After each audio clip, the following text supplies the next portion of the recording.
Selamat datang kembali di Laskar Film Channel, tempatnya alur cerita film. Masih dengan menceritakan sebuah film inspiratif, kali ini saya akan membawakan alur cerita bertema balap motor, dengan masalah lain di sekelilingnya. Banyak orang mengira, jika konflik dari seorang pembalap tidak jauh dari dunianya, yaitu di dalam arena balapan. Tetapi ada juga suatu konflik dari luar, yang tidak sengaja menyeret mereka untuk masuk di dalamnya. Di suatu sirkuit balapan motocross, saat ini sedang dilaksanakan kualifikasi terakhir, untuk mengikuti sebuah kejuaraan. Michael adalah salah satu pembalapnya, sekaligus anak dari pemilik sirkuit ini, yang bernama Daniel. Dia memiliki kemampuan yang hebat, karena dari kecil sudah dilatih ayahnya. Kakak perempuannya yang bernama Solie, saat ini menjadi mekaniknya. Dia selalu mendampingi adiknya itu, terutama untuk memberikannya arahan selama balapan. Quoi qu'il arrive. Walaupun kemampuannya cukup baik, dalam balapan ini Michael juga memiliki rival tangguh. Mereka sering bersaing secara sengit, dan tentunya tidak ada yang ingin mengalah, terutama pada balapan yang penting ini. Semua penonton juga sudah tidak sabar untuk menyaksikannya. Ketika sudah dimulai, semua pembalap langsung memacu motornya. Michael bisa memimpin dari tikungan pertama, sehingga memanfaatkannya untuk menambah kecepatan. Namun dia tidak boleh lengah, karena selain balapan baru saja dimulai, rivalnya itu terus membuntutinya dari belakang. Sampai di 2 lap terakhir, Michael terus mempertahankan posisinya. Sayangnya penampilan dari rivalnya itu lebih baik, dan saat ini bahkan bisa menyudutkannya. Michael harus menambah kecepatannya, tetapi setiap usahanya berakhir sia-sia. Solie menyadari bahwa adiknya itu tidak akan bisa bertahan lama. Dan benar saja, di setiap lompatan rivalnya itu lebih jauh, bahkan saat ini menjadi sejajar. Keseimbangannya juga lebih baik, dan dengan cepat orang itu mampu menyalip. Michael akhirnya kalah, dan gagal mengikuti kejuaraan. Seharusnya semua tampak baik-baik saja, karena menjadi nomor 2 tidaklah buruk. Tetapi ayahnya terlihat sangat kecewa, berbeda dari balapan sebelumnya. Solie langsung memotong pembicaraan itu, agar masalah ini tidak berlarut-larut. Ketika di rumah, Daniel masih terdiam, seperti memikirkan sesuatu yang berat. Solie menyadari, ada hal yang disembunyikan ayahnya. Mengetahui kedua anak itu sudah dewasa, terpaksa bibinya yang bernama Helene memberitahukan semuanya. Ternyata, Daniel memiliki hutang pada pihak bank, sekitar 2,5 miliar. Sayangnya pendapatan dari sirkuit tidak bisa menutup angsuran bulanannya. Satu-satunya jalan adalah dengan menjual asetnya, termasuk motor kesayangan dari istrinya, yang sudah meninggal. Tentu saja Solie tidak setuju, terlebih karena motor itu adalah kenangan terakhir dari ibunya. Qu'est-ce que tu racontes? Daniel mengerti akan hal itu, tetapi demi keluarga ini tetap hidup, mereka harus merelakannya. Andaikan Michael lolos dalam kualifikasi sebelumnya, pihak sponsor tidak akan mundur, dan masalah ini bisa teratasi. Sebenarnya, pembalap paling hebat di keluarga ini adalah Solie. Tetapi karena suatu kecelakaan, dia memutuskan pensiun. Karena pembicaraan ini tidak menemukan titik terang, mereka pun pergi, terlebih sudah larut malam. Namun bagi beberapa orang, malam hari adalah waktu yang cocok untuk beraksi. Terdapat 3 motor T-Max, yang saat ini sedang dikejar oleh polisi. Mereka adalah komplotan perampok, yang selama ini sering melancarkan aksinya. Walaupun polisi sudah mengerahkan pasukan bermotor, mereka tidak mampu, karena ketiga orang itu sangat terlatih dengan motornya. Kepala divisi motor dari polisi itu, bernama Delvo. Selama ini dia selalu memburu 3 perampok itu, dan mempelajari kasusnya. Barang yang selama ini mereka incar, selalu barang yang luar biasa mahal. Terlebih jika mengetahui, sebuah berlian sebentar lagi akan dipamerkan di kota ini, tentu mereka akan kembali beraksi. Ils y retourneront, tu peux en être certaine. Pagi harinya di jalan raya, seseorang menggunakan motor ingin merampok jam mewah dari pengemudi lainnya. Untungnya orang itu bisa melawan, dan membuat tangannya cedera. Namun berkat pistol di tangannya, pemotor itu bisa kabur. Ternyata, orang itu adalah teman dari Michael. Karena cedera pada tangannya, dia menawarkan pekerjaan pada Michael untuk menguji sebuah motor. Tentu Solia yang melihatnya, ingin ikut dengannya, untuk memastikan adiknya baik-baik saja. Paginya mereka langsung pergi, ke tempat yang sudah dijanjikan. Teman dari Michael yang bernama Yasin, mengenalkannya pada seseorang bernama Theo. Yasin merahasiakan pada Theo alasannya cedera, yang berusaha melakukan perampokan sendirian. Dia belum menyadari, hal itulah yang akan membawa masalah padanya. Setelah berdialog, Theo memberitahu bahwa hanya Michael yang dibutuhkan di sini. Namun menyadari ada sesuatu yang disembunyikan, Solia memaksa untuk ikut. Di dalam gudang itu sudah ada Elias, bos dari mereka berdua. Terdapat juga motor, yang akan Michael uji saat ini juga. Tetapi karena Solia sangat memahami soal motor, dia menilai, motor modifikasi ini tidak akan bertahan lama. Awalnya Theo yang ternyata adalah mekaniknya membantah, dan meragukan pengamatannya. Tetapi Elias mendengarkan, dan meminta Solia untuk menjelaskannya. Ouais. Dari torsi yang lemah, sampai suspensi yang kurang rapat, akan membuatnya kesulitan melewati lintasan yang memiliki rintangan. Untuk membuktikan pendapat itu, Michael yang sekalian sudah ada di sini, akan langsung mengujinya. Seperti sebelumnya, Solia memberitahu apa yang harus Michael lakukan. Baru melewati tanjakan pertama, Michael merasakan bahwa tenaganya kurang. Dan seperti yang diprediksi, motor itu tidak seimbang, sehingga kesulitan ketika di tikungan. Namun untuk lebih meyakinkan pemilik dari motor ini, terakhir Michael harus melakukan lompatan paling tinggi. Saat ini semua bisa melihat, motor itu bisa melompat, tetapi langsung rusak seketika. Yasin yang menunggu mereka di luar, tiba-tiba menyadari polisi mencarinya. Polisi itu ternyata adalah Delvo, yang langsung bertemu dengan Elias. Ketika menceritakan usaha perampokan dari Yasin sebelumnya, tiba-tiba motor dari Solia dipakai Yasin untuk kabur. Tentu saja Delvo langsung mengejar, dan tidak akan membiarkannya lolos. Sial bagi Yasin, dia menabrak mobil yang tiba-tiba muncul, dan langsung tertangkap. Et vous m'embarquez la moto à la fourrière. Bahkan motor dari Solia ikut dibawanya, sebagai barang bukti. Ikut terseret dalam masalah ini, Solia ingin menemui Elias. Sebagai bos dari Yasin, dia harus mengganti rugi dari perbaikan motornya, yang saat ini dibawa polisi.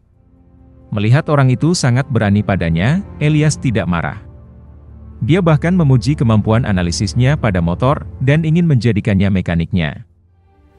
De faire de l'argent facilement. Namun Solia sadar, bahwa apa yang akan orang ini lakukan, pasti bersinggungan dengan polisi, sehingga dia menolaknya. Saat kembali ke rumah, dia melihat ayahnya duduk termenung di dalam garasi. Melihat motor kesayangan dari mendiang istrinya, dia pun teringat kenangan lamanya. Ça me manque.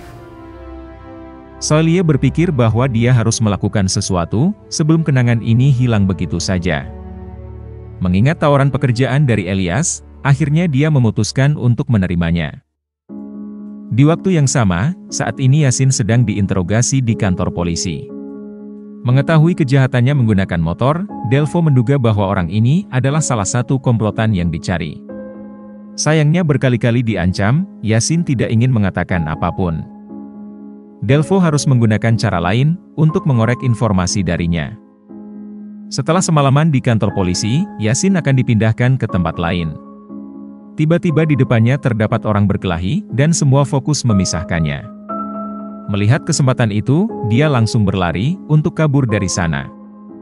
Ternyata ini adalah rencana dari Delvo, karena borgol dari Yasin sudah diberikan alat pelacak. Dengan begitu orang itu akan menuntunnya, kepada gerombolannya tanpa disadari. Sebenarnya saat ini Elias sangat marah, karena Yasin melakukan hal bodoh yang bisa menyeretnya. Namun rencana harus tetap dijalankan, terlebih saat ini Solia juga sudah bergabung dengannya, untuk memodifikasi motornya. Motor itu adalah T-Mac, yaitu motor yang selama ini mereka gunakan untuk merampok. Setiap motor harus dimodif berdasarkan kebutuhannya masing-masing, sesuai dengan rencana perampokan selanjutnya. Karena urusan ini memiliki resiko tinggi, Solia meminta bayaran yang besar, untuk bisa melunasi sebagian hutang ayahnya. Ah, c'est bien. On a un deal. Elias pun setuju, tetapi dengan jaminan, pekerjaannya harus tepat waktu dan memuaskan. Ketika Solie kembali ke rumah, tiba-tiba polisi Delvaux sudah ada di sana. Orang itu memberitahu pada Daniel, bahwa motor anaknya masih dia tahan sebagai barang bukti. Di sana dia juga menanyakan pada Solie dan Michael, tentang hubungannya dengan Yasin. Tentu saja Solie tidak mengatakan apapun, yang bisa membuat Delvaux curiga. Ketika polisi itu sudah pergi, Daniel menyuruh kedua anaknya, untuk menjauh dari Yasin beserta gerombolannya. Walaupun orang-orang itu bisa memberikannya uang, Daniel ingin mengatasi masalah keuangannya sendiri, tentu dengan cara yang halal. Saat ini mereka harus fokus pada langkah ke depan, seperti terus berlatih dengan motornya. Namun tanpa diketahui, Solie masih menyembunyikan fakta, bahwa dia saat ini menjadi mekanik dari Elias. Theo yang juga mekanik ikut membantunya, yang akhirnya mengakui bahwa Solie memang lebih hebat darinya. Elias juga sudah menghubungi orang yang bisa dia suap, untuk memberikan rincian dari targetnya. Motor yang dimodif akhirnya sudah jadi, dan siap untuk diuji. Sebagai targetnya, motor itu harus bisa melaju dengan kencang, sesuai waktu yang ditentukan. Semakin sering bersama, Theo semakin kagum dengan Solie. Dia pun akhirnya juga tahu, bahwa dulu Solie adalah pembalap hebat.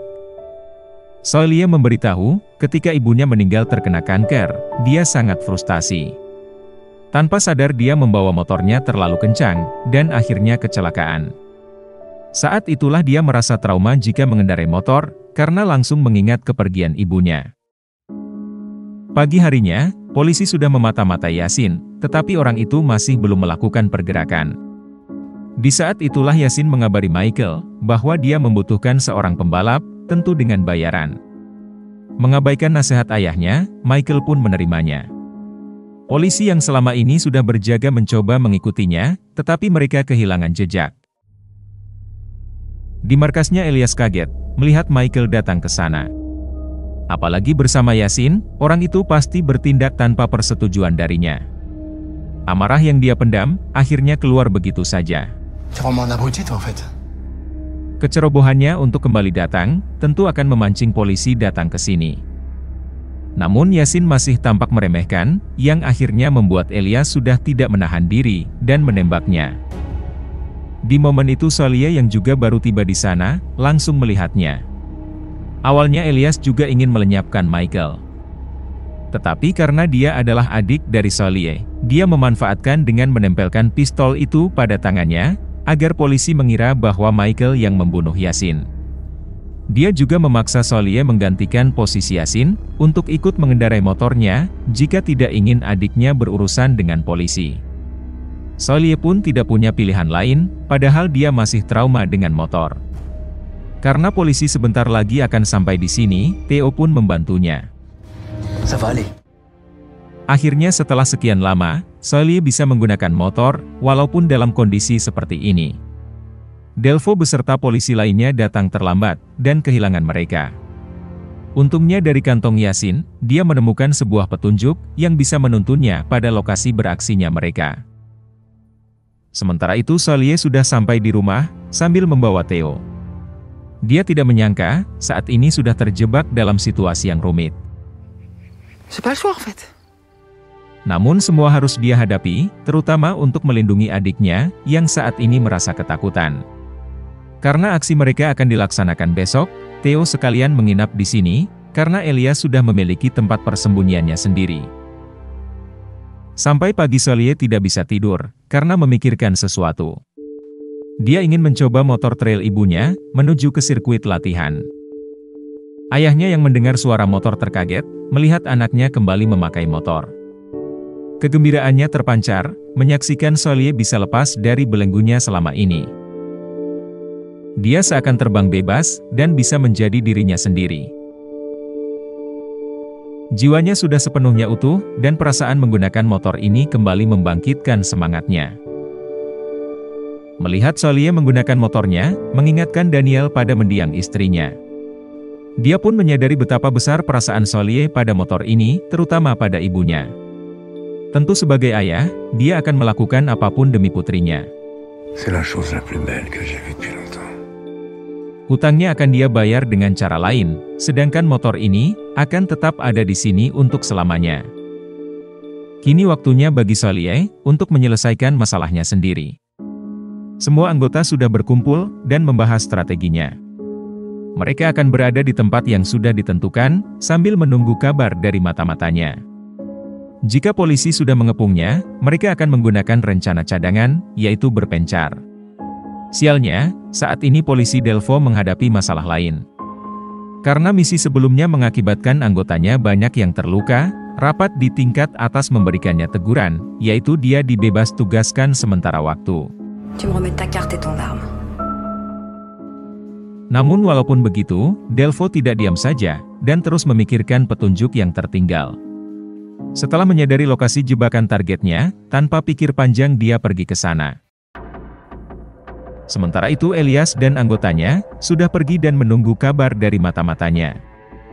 Pemilik berlian itu sudah sampai di kota ini dan disambut dengan hangat. Mobil yang dia gunakan dengan cepat diberikan alat pelacak oleh mata-mata Elias dan langsung memberitahunya. Semua sesuai rencananya, kemudian mereka langsung mempersiapkan diri di tempat yang disiapkan. Untuk awalannya, Elias dan Theo menunggu di mobilnya masing-masing. Setelah melihat targetnya, tugas dari Solieh adalah mengagetkannya agar berhenti. Dengan cepat mobil Elias dan Theo menabrak targetnya, sampai terpojok.